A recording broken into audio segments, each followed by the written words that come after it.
Hello, ladies and gentlemen. Welcome to the Slightly Smarter podcast. My name is Rishav Das, and I would normally be joined by Ryan Teo, but unfortunately this week he's unable to join us. Now, if you haven't seen us before, we're speaking to millennial thought leaders from all walks of life, asking what tomorrow's smart minds are thinking today. We're going to delve into their processes of creation, life philosophies, and basically what they've learned along their journey. And today we're very lucky to be joined by Saria, who is studying psychology at the University of New South Wales rather, in Sydney. She's a strong mental health advocate and shares her story in the hopes of encouraging others to seek help and be open about their mental health. You can find some of her work on themighty.com/author/Saria-Green, which is on her Instagram bio. I'm sure we'll plug that later. So head on to there if you'd like to find out more. Saria, thank you so much for joining us. Thank you so much for having me. So for those of the audience who may want to get a little bit background about you as a person and what you've been up to over the last few years, give us an introduction. What's your story? Sure. So I sort of have an international background. I'm half Australian, half Tanzanian. And because of my dad's job, I moved around a lot. So I lived in places like Nairobi in Kenya and Pretoria, South Africa.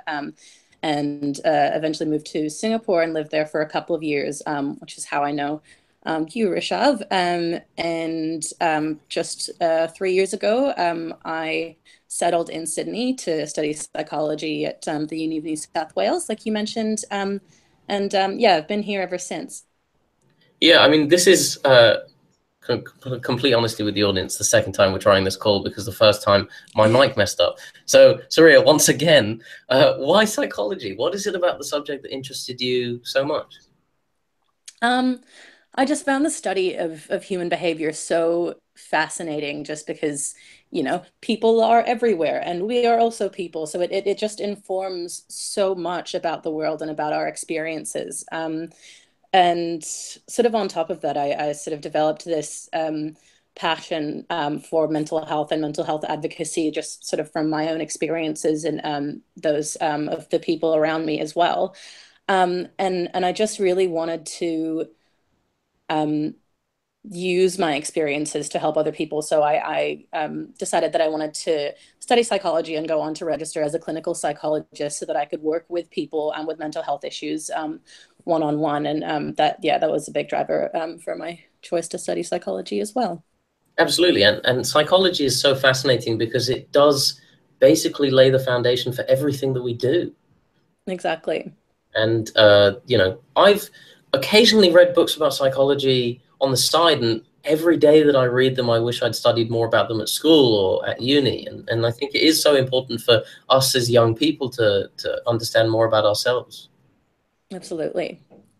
So you were talking about a passion for mental health. What is it that segued you towards that passion? How did you develop an understanding of mental health? Um, well, I guess I developed this understanding of mental health quite early. My sort of story started when I was about 13 years old, and I developed an eating disorder known as bulimia. On top of that, I had some family members and some friends go through mental health issues at the same time, and I was always sort of the person that people would talk to, and I really enjoyed being able to help other people and yeah, help them, support them, and help them get better. And then when I sort of started learning more about my conditions, I also found that really satisfying. I think it really helped me to understand the things that were influencing my eating disorder and my anxiety, and that it just really helped me to understand what was going on with me. So It's interesting that people would come to yeah. you for consolation or advice or whatever it is that they came to you for. Did you have anyone to go to yourself? Um, it's a little different for me because I was in denial for a really long time that I had a problem and that I needed help. So I did have support. My sister and my friends were very much encouraging me to get help early on, but I just didn't take it, and I thought all of these people around me, they deserve help. They're the ones that that can seek support but be okay. Mm. I sort of put this pressure on myself to be the one who was always stable and who was always there to help others, but never really uh, reflected on my own mental health, I guess. And it's interesting because I don't think most people, at least, and I'll speak for myself actually, I've never really assessed my mental health because I've never been in a Yeah. situation where I've been, you know, is this right for me to be thinking or is this wrong for me to be thinking? Do you feel like, I mean, where do you start on assessing your own mental health? Um, yeah, it's difficult. I guess it's the difference between knowing where I guess your optimal functioning is like what is the best, what is you on a good day, and how far are you from that right now? And but I guess for a lot of people, it takes something for them to recognize that they're not okay. Um, what my experience was as well. But I'm sort of really hoping that in all this sort of campaigning and advocacy for mental health that's going on right now, that people will start to recognize the signs of mental health issues early on, because it's much easier for people to get better when things are just starting out, rather than when they've developed for a really long time and they just get worse and worse. And then something really big and scary happens, and that's when they need to get better. And we kind of want to reduce those kind of crises for people. Yeah, because if they're not accepting the fact that they may have one or they don't know that they have a mental health issue, that when something Mm. drastically bad does happen, how do you even react, right? And it must be so hard on people. Yeah, it's really it's scary.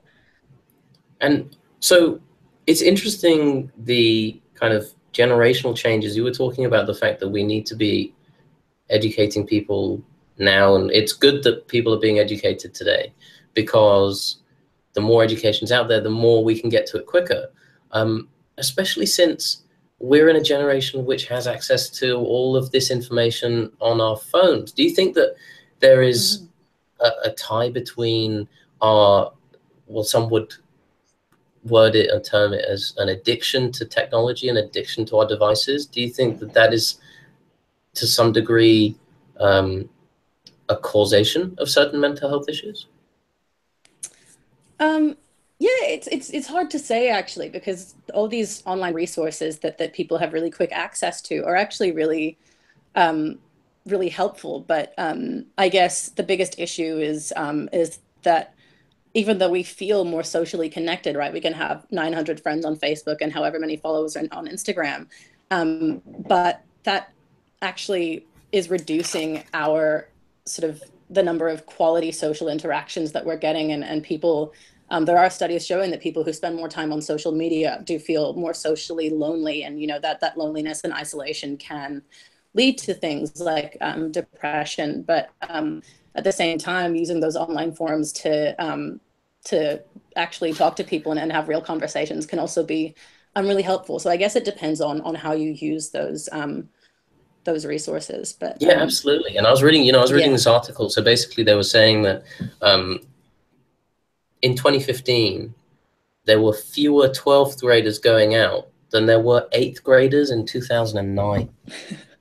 So basically, we're more antisocial, and yet we're a generation of FOMO. Like everyone knows that you're basically living your life against the fear of missing out, right? And so when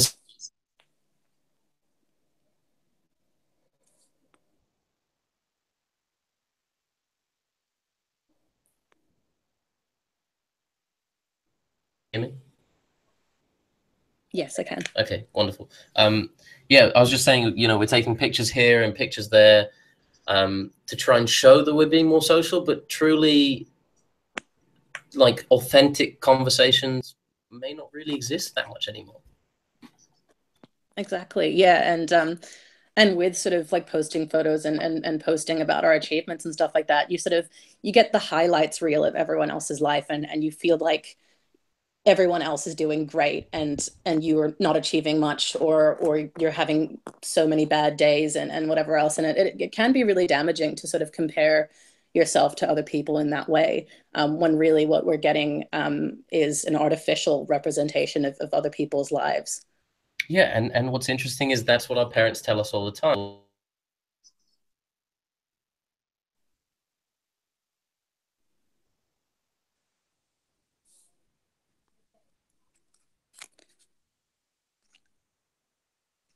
Sorry, your mic just cut out again. I didn't catch any of that.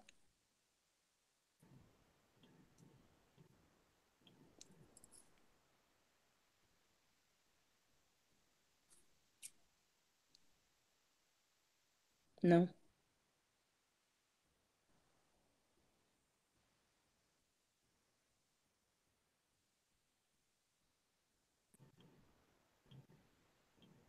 Can you hear me now? Yeah, Yes. okay, Yeah. right, it's working. We're just going to continue. Mhm. Technical issues are just over it. I'm actually over it. Anyway, so we were talking about, the fact that it starts with us basically to say that Mhm. I know that my Instagram is a highlights reel, right? I'm only posting what I want people to see, and yet I still get jealous or I feel like I'm missing out when I see other people doing the same thing, but I know what they're doing Yeah. because I'm doing it. Yeah. And okay, so that's an interesting, like, that would lead to depression and loneliness. And in fact, it gets really dark when you think about like suicide rates associated with it, because you're seeing a Uh, greater percentage of people saying they're unhappy when they're children. yeah, absolutely. Yeah, the rate of suicide is just going up and up, and it is becoming one of the leading causes of death for young people. Um, it's really something that, I mean, it's being addressed, which is great, but it definitely just needs so much more work because it is becoming a huge issue. And It yeah. absolutely is. And okay, but when you look back at when you were, approaching your own mental health, is there anything that you desired more? Is there anything that you wished you had access to that people do have access to today? Yeah, that's an interesting question. I think a big difference that I see now is the stigma that's attached to mental health issues. There's been a lot of work trying to reduce the stigma, and I can see it in schools when I share my story at high schools and stuff, that they are really really willing to be open about their mental health, and they really support each other, which is excellent. And I really feel like I didn't have that in my high school experience. And I think if there's sort of a more supportive and open environment to talk about mental health, then maybe I wouldn't have let things get as bad as they did, or maybe I would have felt more supported to let people know that I wasn't okay. Do you think the fact that, because obviously different schools have different cultures, and those cultures may be affected by lots of different things. And I know that the school that we Definitely. went to, because we actually went to the same school, um, would be, excuse me, affected by things like socioeconomic background, right? Do you think that the fact that we came from a certain background affected our approach to mental health? Was it kind of stigmatized because of who we were as we were brought up? Um, Yeah, I don't know. I find that the sort of higher socioeconomic background schools that I've spoken at actually have yeah, more knowledge and more of that ability to be open about mental health. I think education is a big part of that, and of course they can afford these kinds of programs that we offer. But yeah, I mean, I'm going to be honest. In terms of my experience at the school that we went to, I really felt quite heavily stigmatized by the people around me that knew what was going on. So I'm not really sure what was a driving factor there, but yeah, it's and yeah, culture at the school as well. And sometimes that doesn't just have to do with socioeconomic status and the level of education that they have about mental health. Yeah, and I think it's important, like we were saying. I mean, the ultimate thing is that the education is so valuable that, yeah, okay, Yeah. studying physics is good, and studying maths is great, but also understanding more about ourselves, and understanding ourselves is also understanding, are we truly healthy in our physical well-being and also our mental well-being, right? Definitely. What do you, when you go to these schools, right, what are you preaching to them? So we the main goal is to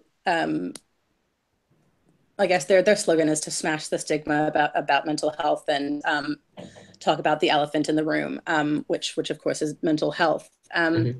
And what I do in those programs is I just share my story, and then other members of the organization will actually pull out lessons from that story, and it's usually along the lines of sort of early help seeking and intervention, and being able to um, about how you're doing in order to not let things escalate. And that's pretty much what we encourage. And when you are encouraging this to people, like, I guess these are really young people, right? There's people at school, they're coming of age. Do you Yeah, encourage them to go to people, their peers, or do you encourage them to go to people who are professionals more than their peers? both. Okay. So I guess we encourage those who are struggling to talk to whoever they're comfortable with, and sometimes that's their parents, and sometimes that's their friends or their teachers or whatever. And we also encourage people who aren't struggling to look out for their friends, and to be there for people who could be struggling. We also emphasize that you don't have to have the answers, and if you feel overwhelmed and you feel like more help is needed, then we also encourage them to seek out other resources like yeah, psychologists and psychiatrists, and uh, yeah, pretty much anyone who can help. Yeah. Yeah, I guess you know what's interesting is the fact that when we're going through tough times, we'd go to our parents, right? But we spend so little of our time talking to our parents because we spend most of our time talking to our phones, right? Hmm. Do you think that it's almost teaching people a new thing, the fact that you're telling them, okay, go out and speak to people about this, when they've spent most of their time speaking to their phones and people on their phones? Yeah. Yeah, we do, and we do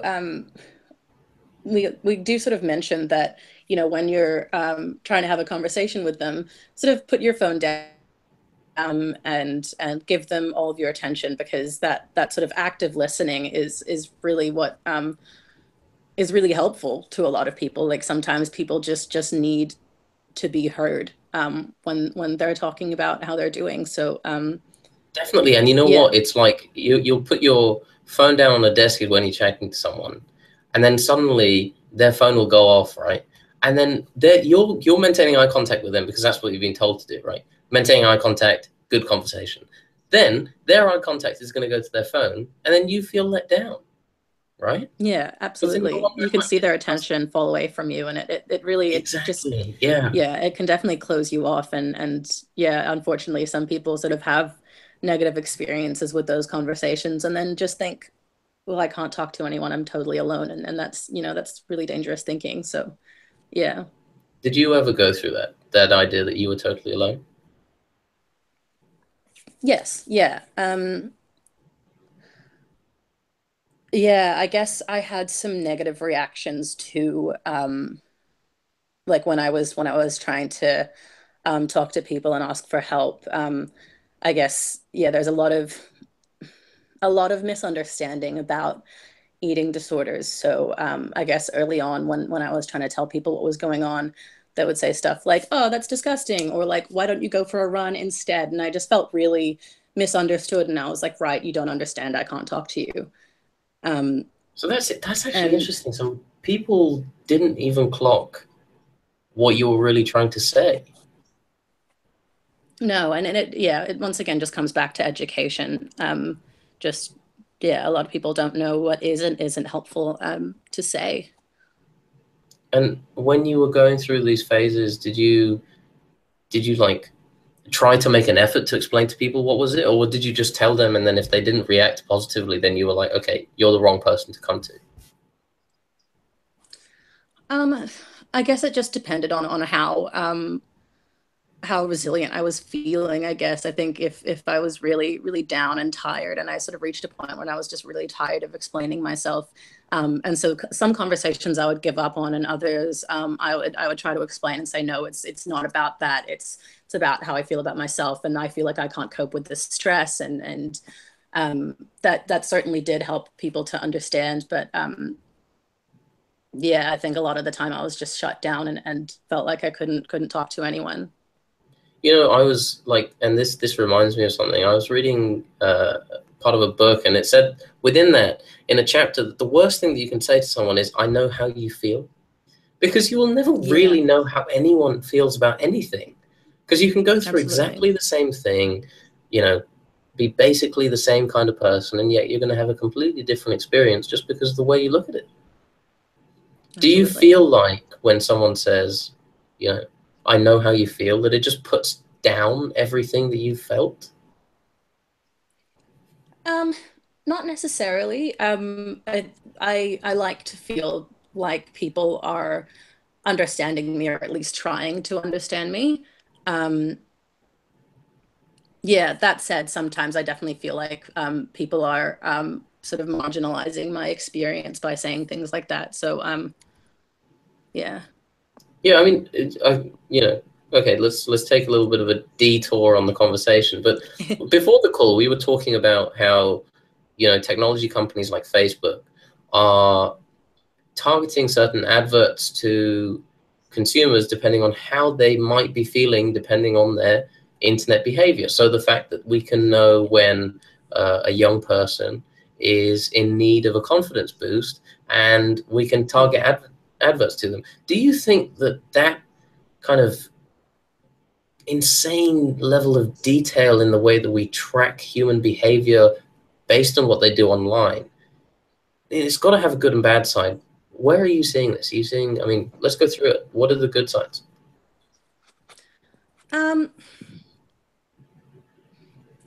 if well, I guess any? it depends on how helpful those resources are. I guess if they're just trying to sell you a product because they know you're feeling shit about yourself, then that's not great. But yeah, like I mentioned before, Facebook has now sort of developed this code where they can actually see if someone is at risk of suicide based on their posts and their Facebook activity and stuff like that. And I think that's really cool. And it does sort of feel like a breach of privacy, and it feels kind of creepy that you're sort of being watched and followed and all the rest of it. But at the same time, it is um,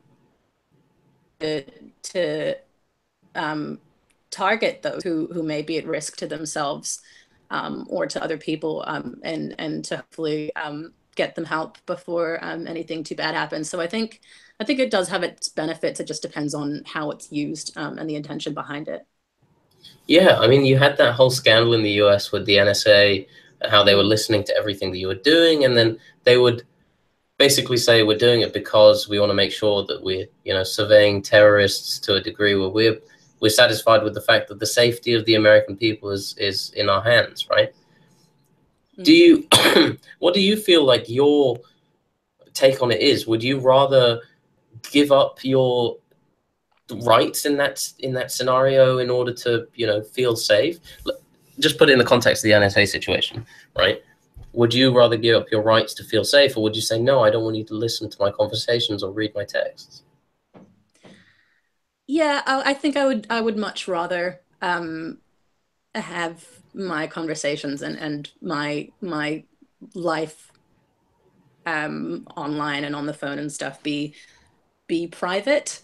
Um, but that also comes with an understanding that nothing is private, especially what we're posting on social media. It kind of feels like it's restricted to the circles of people that we have allowed or accepted as friends or whatever. But yeah, ultimately it is public knowledge. So How yeah, did you that get the I'd much prefer confidence? some privacy.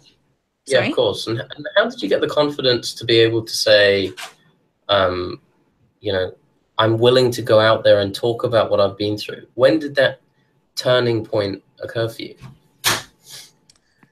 Um, I guess so.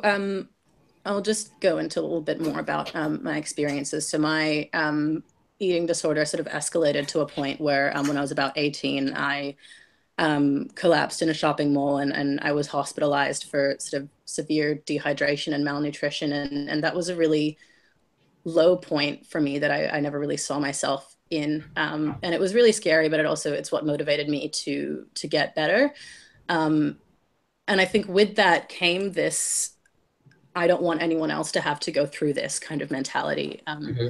And so once I was in a better place, I really wanted to use my experiences to help other people. And I heard about this organization called Batir, which we've been talking about, which trains people with lived experiences of mental health issues to go into schools and share their stories. And through my work with that organization, I've just developed so much more confidence in sharing my story. And now, yeah, now I'm sort of taking that online and writing articles and sharing things on my Instagram and my Facebook. And it's really, it's scary, but um, I also just think it's really valuable. And I always get these kinds of responses from people that, thank you so much for sharing this. And I felt the same way. And by sharing my experiences, it allows other people to do the same. And it's sort of part of this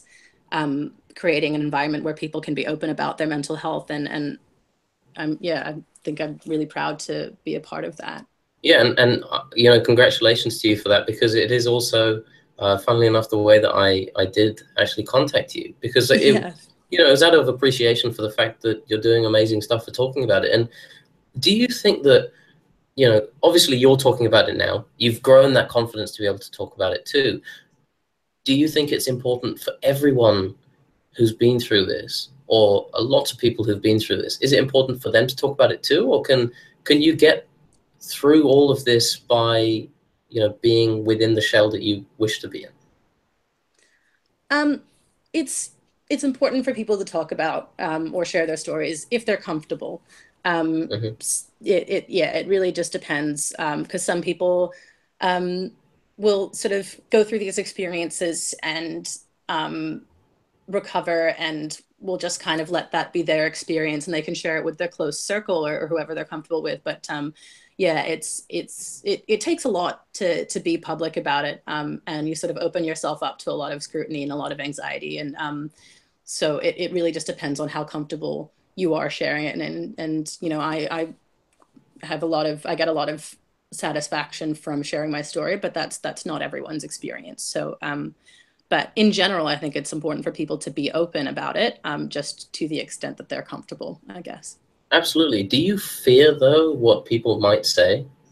Because I know Absolutely. that Yeah. I run my life based on what I think people are going to say about me. You know what I mean? Like, you always, the one thing that one question in the back of your mind is always, what will these people say about me, about what I'm doing? Do you fear that when you're posting this kind of content? Absolutely. And I always get this big sort of wave of anxiety as I'm hitting post. Yeah, I Um, know. Yeah, but I rarely get negative comments from people, and I get so many positive responses, which really it reinforces that. And I also like I have lost friends in the past, just because of my mental health, and people get scared and they don't want to deal with it. And I guess I've just sort of developed this mentality that the people that matter will stick by me. So I just sort of hope that that's true. And I know that, yeah, I'll be supported by people, and the sort of people who um, scrutinize or stigmatize me just don't matter. absolutely. And I think that that's almost, a broader point to make about society in general. The fact that you've found the right people when they're with you through the thick and thin, right? Absolutely. Yeah. How did you? I mean, now that you're at university, you've got this wide array of people from all over the place, right? You will have just come out of. So when you entered university, at what stage were you in what we would call recovery? Very early, I guess. So it would have been about 6 months after I was released from hospital that I started university. Hmm. So I was still getting used to, but I was better. Like I was sort of healthier, and I was feeding myself properly, and I was like generally taking care of myself. But yeah, but I was in quite early stages of recovery. And how hard did you find it then to have to make so many new friends? Was it a difficult stage to be in? Um, the thing about moving around so much is that you become quite good at making friends and connecting with people and stuff. So that wasn't a huge issue for me. Um, I guess what I struggled with was like the freshman 15 and so the sort of weight you gain whilst at university and also like eating in a massive hole and stuff like that. Like that really scared me. And at the same time, I didn't want to miss out on any of my college experiences because of my eating disorder. So I really battled with just trying to let that thinking go so that I could enjoy myself. And I think I was really frustrated because my last year of high school was not really at all a pleasant experience. So I just wanted to experience some fun things, whilst also having these dissonant thoughts about myself and my eating and stuff. I know this might be a difficult question to ask and one that may not have an answer, but do you feel as though there will be a point in the future where you don't have to fight certain thoughts about your eating disorder? Um, it gets easier, Hmm. but yeah, I'm not sure if they ever go away. Um, and yeah, I was sort of saying earlier that it does get worse in times of stress and sort of when general difficult life things get in the way, because I always used my eating disorder as a way of coping with stress and coping with difficult emotions. So it does pop up every now and then, but yeah, I guess it does get easier. Um, yeah. I mean, it's I think quite a delicate topic because most people don't know about it. And if you were to recommend one way of learning about, so from the perspective of someone who isn't necessarily suffering from mental health, Mm. how would you recommend they go about learning more about it? Um, Like, is there it okay are to go up to someone with mental health issues and talk to them about what they're going through to sympathize or to empathize with them, not sympathize with them? Is it is that a good way of going about it, or reading articles? What would you recommend? both. Yeah, I think I mean I wouldn't ever be offended if someone said, "Oh, like I understand that you have this. What is that like for you?" Um, and I want to learn more about it. I think I'd actually be really touched and encouraged by that, because it's always great when people want to learn more about us and our experiences. There are also tons of online resources, like for example, the Butterfly Foundation in Australia or Beat in the UK are really good resources for learning about eating disorders in particular. And yeah, just hearing other people's stories, I think, because you're not going to understand what it is like for a person living with mental illness, unless you really hear about their experiences in a more subjective sense. I imagine And I you're think, working yeah. with really interesting people, because you're talking about, finding about these stories. Is there Mhm. a story which is really kind of stuck in your head and one that you've really felt kind of you could hang on to quite powerfully? Um, Not really. Like I've heard so many of other people's stories through the work that I've done. And they're all unique and they're all incredible in their own way. So there hasn't really um, been one that has stuck out. I think sometimes other speakers will say something and I'm like, hell yeah, girl, I feel that. But Yeah, yeah. but yeah, I mean, none of them have really stood out for me because they've all stood out, I guess. That's actually They're a really just, nice, yeah, and that's a incredibly really, strong and really nice resilient way of people. putting it. Yeah, it's in the fact that they are all unique that is what makes them all special, right? Yeah. And do you feel, when you're sharing these stories with the schools that you go to or the people you share it with, are they ready to hear these stories? Are they willing to hear them? Um,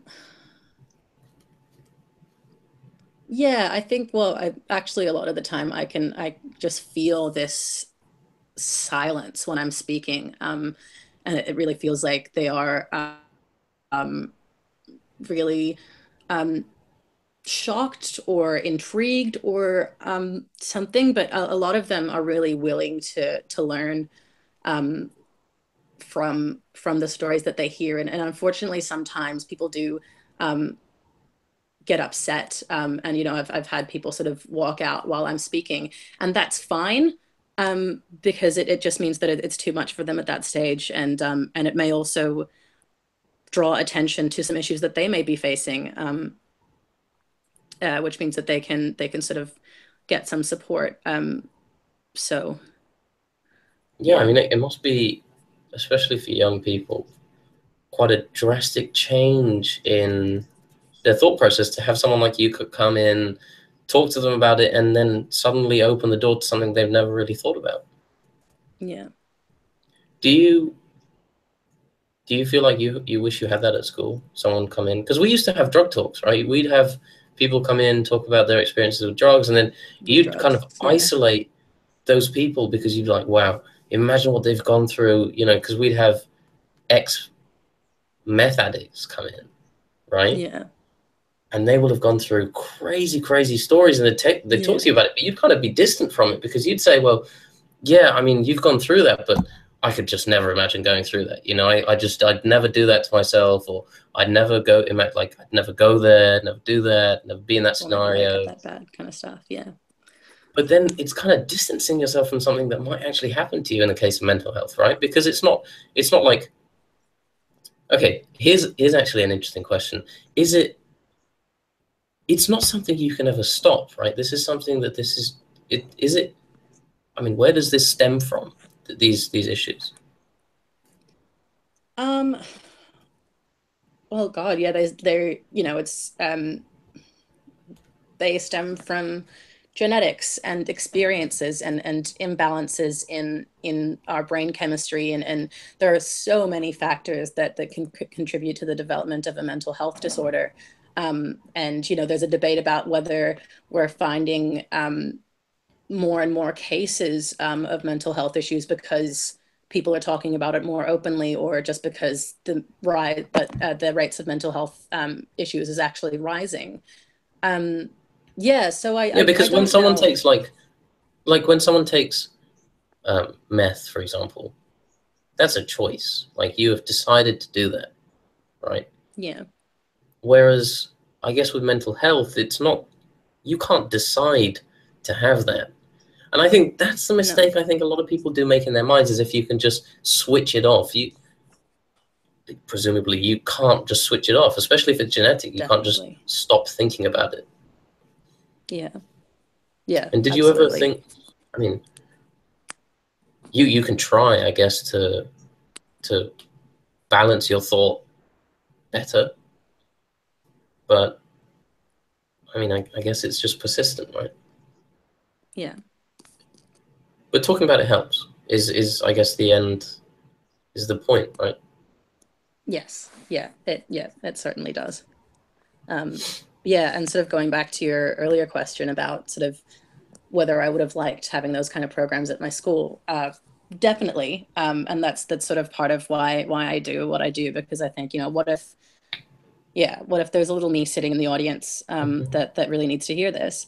At the same time, I think I probably would have distanced myself from those talks as well. I would have been like, this is really valuable for all of the people that I know, but also this does not apply to me, and I will not let things get that bad. So it is, yeah, it is interesting as to whether we're actually sort of um, reaching everyone with these stories. And it'd be interesting because those people who are saying Yeah, well, that's not going to happen to me. May end up being the ones who are most likely to actually have the problem, right? Exactly.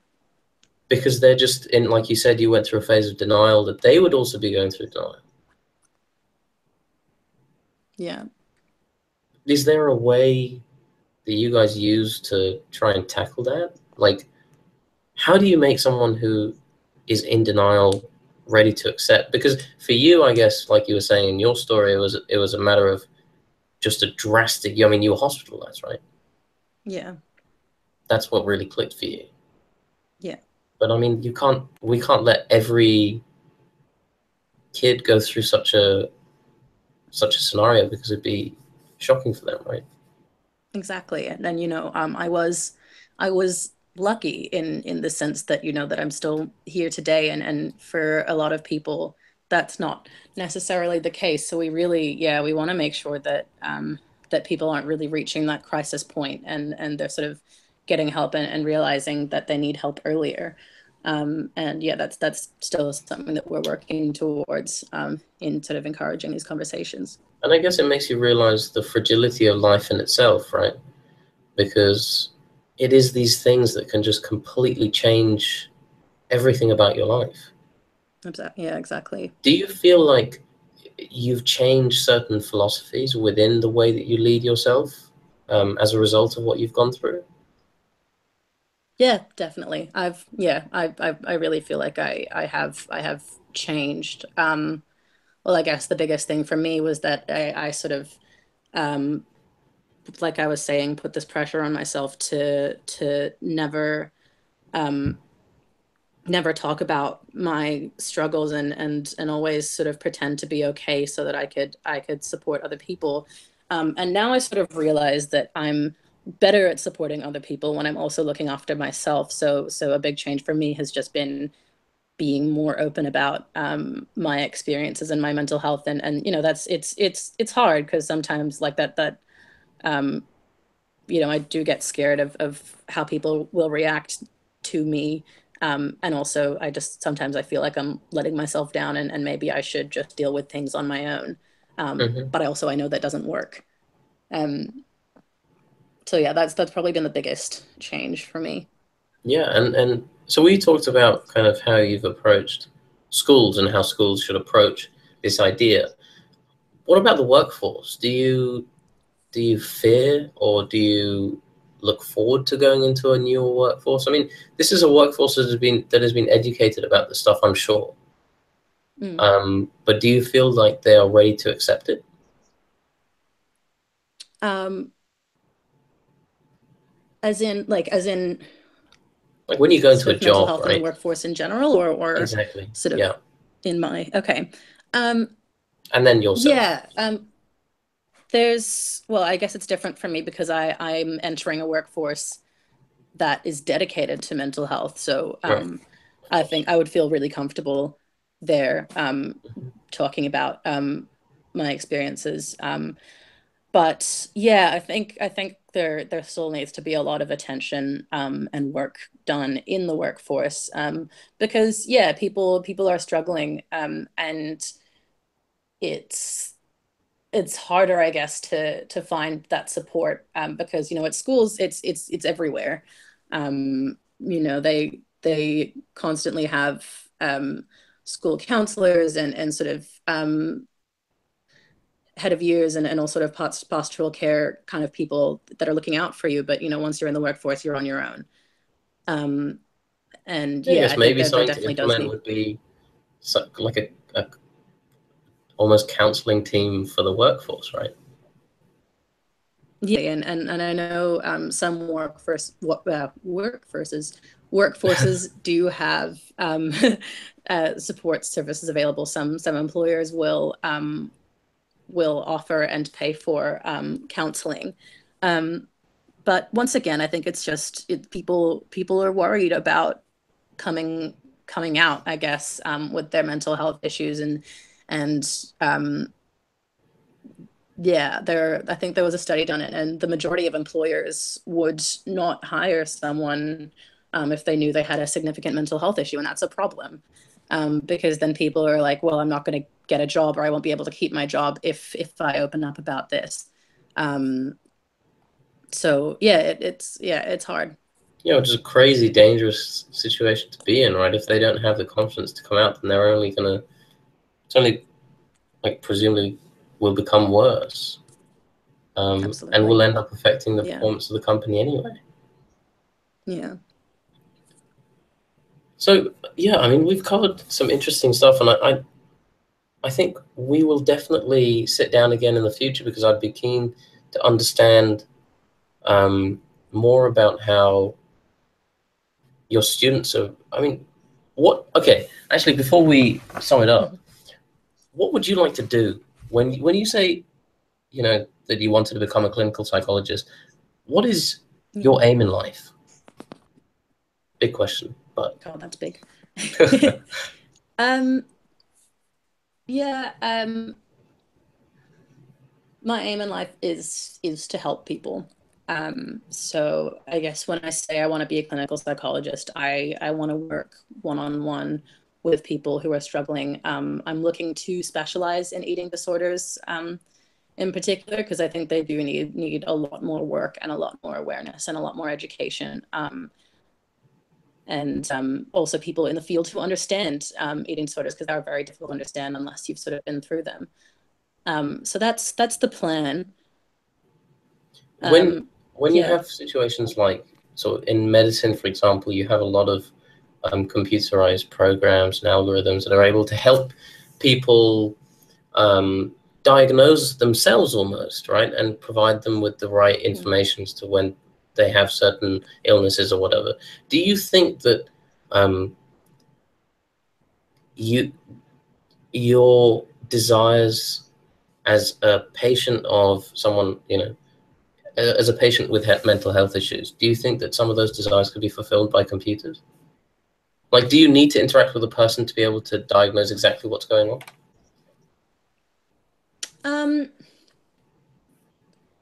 yeah, that's an interesting one. And there are these sort of, yeah, there are online resources where people can sort of take those psychometric tests and um sort of see whether or not they could be at risk or could have a mental health issue. And I think because it is mental health is so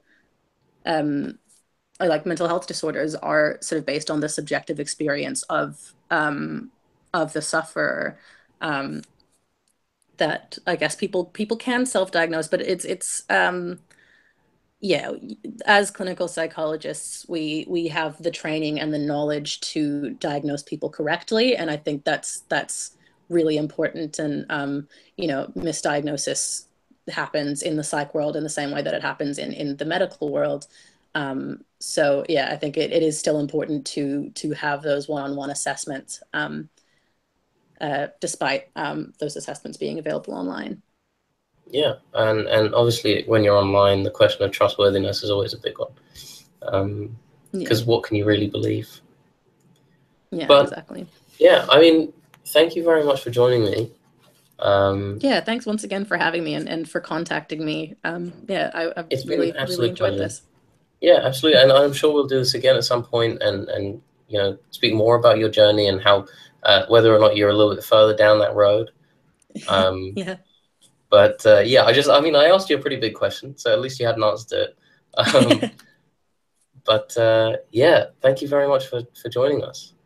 Thank you Well, so I'd say much. us, but Ryan isn't here. So the next time you're on the call, hopefully Ryan will join us. True. Because well, he's just settling into uni at the moment.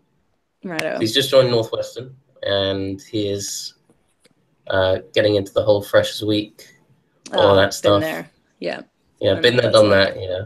that. Yeah. Oh, old age. Yeah, we've already passed that. But yeah, for those of you listening, thank you very much for tuning in. This has been the Slightly Smarter podcast with Saria Green. I guess we'll catch you next week. Join us on Mondays for the full episode, Thursdays for the best of the week. And I guess I'll be speaking with you soon. Thanks a lot, guys.